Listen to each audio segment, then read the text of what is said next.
Hello and welcome, my name is James and today we're going to be making this cool little satchel. If you want to get the PDF pattern for this, it is printable on A4 sized paper and the link is just down there in the description.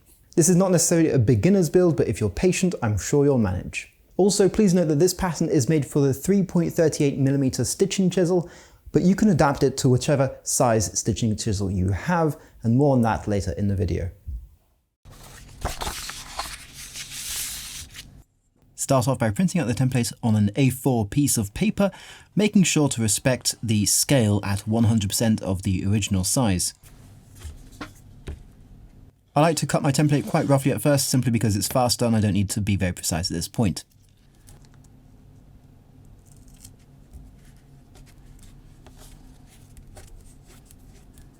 For today's project, I'm using some very simple natural vegetable tanned leather. Nothing special really of this one, it's just good leather. It's in, I believe, 2.5mm thickness for the outer shell of the body, and then I have some 1.2mm, I think that's 1.2mm for the zip part, as well as the pocket. Before starting, this is a great opportunity to give a quick coat of neatsil oil to the leather, as it's been in storage for some time, and as you can see, it's taken a bit of shape, and I just want to make sure it's got all the nourishing oils it needs, at least a first quick coat of this. I don't want to soak it too much, I just want to give it some more suppleness as we go forwards with the build. Don't worry if the oil isn't spreading out evenly, that's fine, it's going to seep into that leather nicely and over time it will look fine. So really don't worry about smudges and blotches, just make sure you don't have too much at one given point.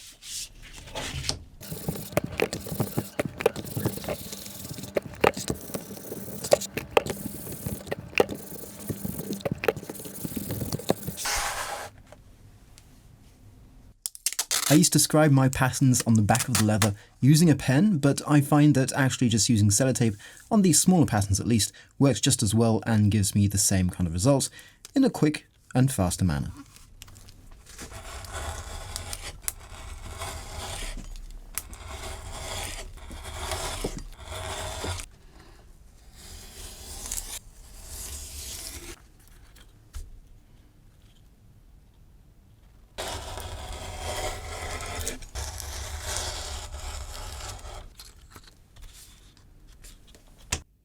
To do the inside corners, I'm using a 10mm hole punch. I went ahead and cut out the center part for the zip while it was all nice and neatly tied down with the sellotape. And as you can see, it's not perfect here, but once we bevel it and burnish it, it will look much, much neater.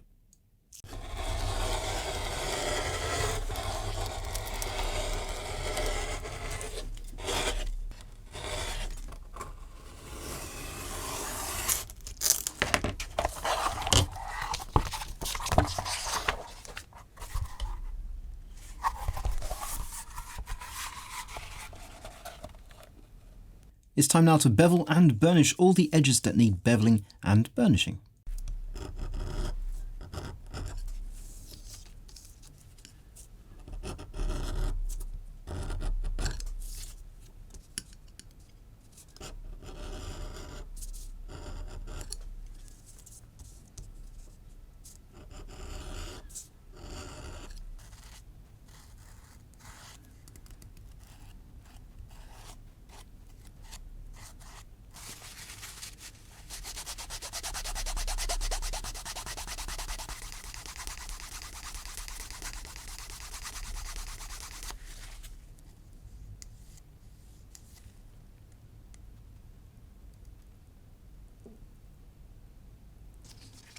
I've always found getting zippers on to leather was one of the hardest things that I've ever yet to learn and master.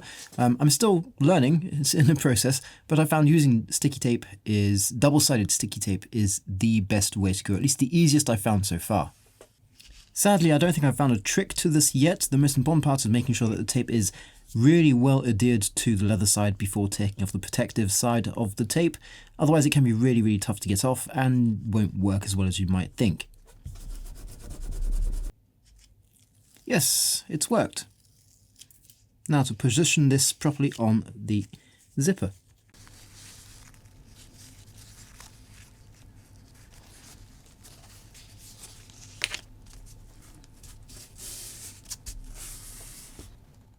Now, when you're making your own, make sure to trace out your stitching line before you actually go ahead and install the zipper.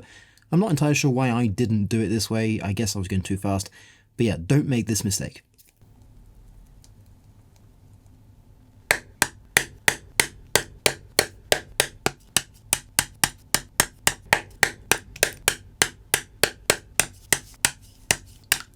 I'm using a polyester thread in 0.55 millimeters. I like to pass my thread through beeswax before I stitch. It helps make it a bit more rigid and easier to stitch with, and also preserves it longer and protects it from the elements. I'm not going to be back stitching at all here, which I would usually do. Because I'm going all the way around, I'm just going to overlap the last few stitches, about 2 or 3 stitches before cutting and burning the ends off. When stitching in zippers, make sure that your tension is as light as possible. As you can see, my tension is too strong and it's pulling the leather in lots of different ways. Overall, quite happy with the result here. It's far from perfect, but as I mentioned, zippers are my nemesis in leatherwork, so I'm not too unhappy about this one. Using the template as a reference, go ahead and mark where the back pocket is going to be. Do be careful which way around you want it, as the slant at the top of the bag will be either on your left or right hand side if you get it on the wrong side, or it's up to you to choose where you want it, but basically be aware which is the back, which is the front.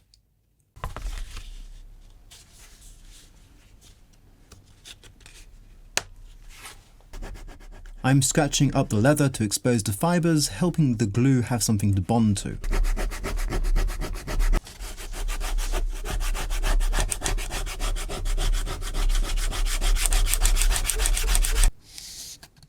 I'm using my favourite neoprene cement glue, and for this, one big tip is make sure the glue is fully dry to the touch or nearly dry to the touch before actually going ahead and gluing things together.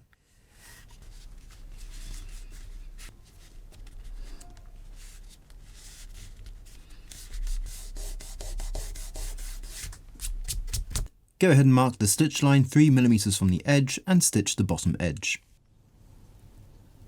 With the pocket in place, I can go ahead and trim it to size.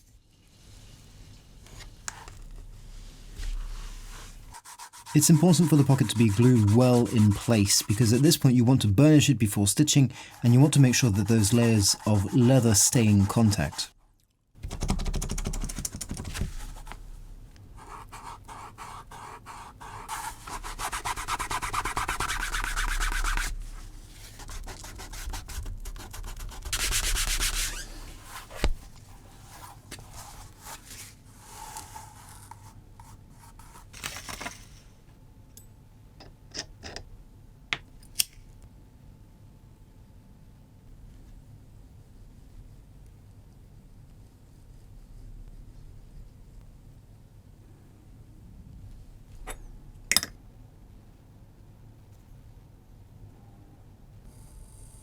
Cutting out the template will allow me to position my brand exactly where I want it on my final piece. I'm just roughly marking out where it's going to go so that I can scuff it up and then apply a dab of glue just enough to hold it in place while I stitch. This step doesn't have to be perfect, it's just so that you can expose some of those fibres to give the glue something to hold on to.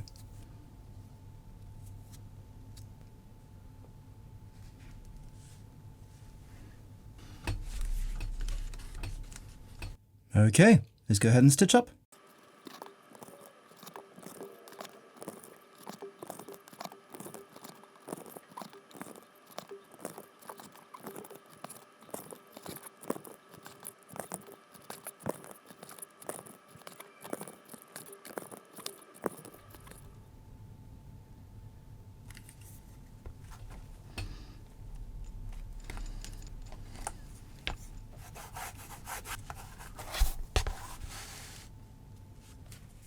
Using the template as a reference, mark out the holes which are the closest on the inside of your fold line. These are where your first stitches will go. Make sure to also mark out where your side gussets will go, and don't forget to stitch them in when you get there.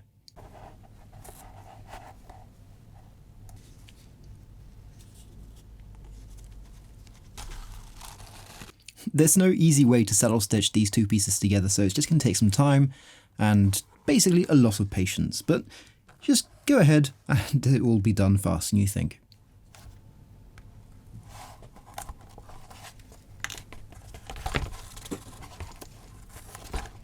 The first part of the bag is stitched together, and although it wasn't hard, the next part is going to be much harder, simply because it's going to be much more awkward to get to, and you'll see exactly why. But yeah, patience is a virtue that this build, along with many others in leatherwork, will teach you. Again, don't forget to add in these tabs on the sides. I am ashamed to say that I have had to go back and do the stitching on both of them because I forgot to put them in. So don't make my mistake. Thanks. Start off your stitches at the same place on the other side where you've marked it out, and in the first stitch hole on your gusset. Now, some of you may wonder why I didn't add stitch holes on the bottom side of the gusset and just carry on stitching around, and that is simply to try and make sure that this pattern can be used whichever size stitching irons you have, because obviously this is going to be specific to your stitching irons. So I've tried to make this as close as possible for everyone to follow. If you want to be on the safe side, you can make the gusset longer and have it protrude on the bottom here, maybe even rivet it there. That might be even easier, really. But I'm going to try and do the hard method, which I will show you on camera. But yeah, that's why I didn't go ahead and stitch the bottom part just yet.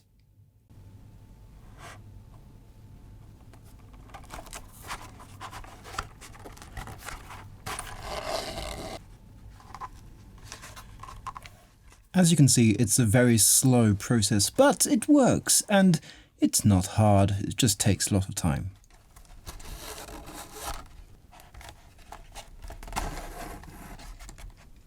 When you're stitching things up, make sure you're adding the little metal rings, as if you don't do it now, you're going to have to restitch again. Don't make that mistake. There you have it, all stitched up except for the bottom parts, which are going to be a bit of a challenge, but we'll get it done. This last bit is actually quite simple. All you have to do is count the number of holes you have, punch the same number of holes on this side, and go ahead and saddle stitch. It's just a bit awkward getting into that stitch down at the bottom of the bag. But apart from that, there is no real trap here, just, yeah, take your time. I have 11 holes down there, and I'm using just a simple piece of wood, which I'm going to be pressing down here. I'm using my stitching iron just to give myself a reference, roughly 3mm away from the line. I know that my stitching iron has 8 prongs, so that's 8 holes already. I just have to add, I just have to add 3, and I can stitch. My leather is very thin, so I can actually push this through and create the holes this way.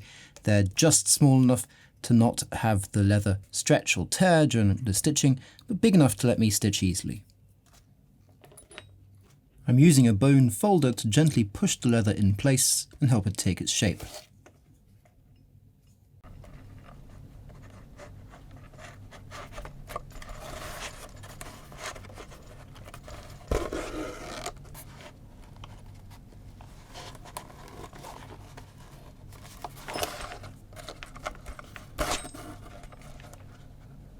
And there you have it, your project is now complete, or at least mine is. Yours may not be, but I hope it will be very soon. Once it's against you, it will be pulled closed like this and not take up too much space, depending on how much is actually in there. That's the idea, that's the goal. You've got a quick access pocket in the back, and the main compartment that can hold quite a lot of stuff as well.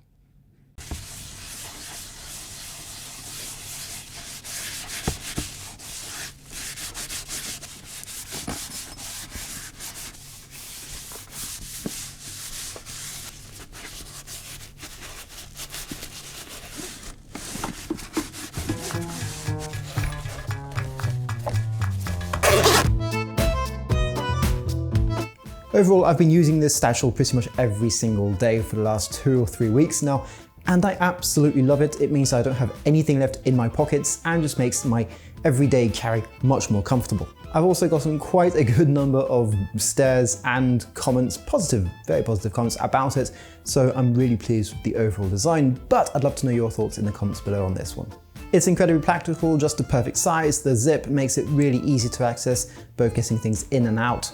It holds very comfortably my phone, my wallet, my keys, a couple of tissue papers, and maybe 1 or 2 extra little things like nowadays a dummy or 2. And if I want even more ease of use, my phone could be stored in the back pocket, which is a tight fit for my phone with this case on, but does fit and will stretch as well in time, so it'll work out nicely. I'm really excited to see how this will age with time, and hopefully if you make one for yourself, you'll enjoy it just as much as I am. As I mentioned at the start of the video, the link to the PDF pattern is down there in the description of this video, so go ahead and check it out.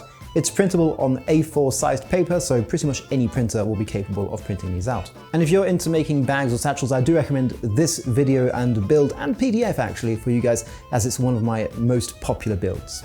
Thanks again for watching, guys. Hopefully you've enjoyed this video, hopefully you've learned something, and hopefully I'll see you very soon for some more leather craft.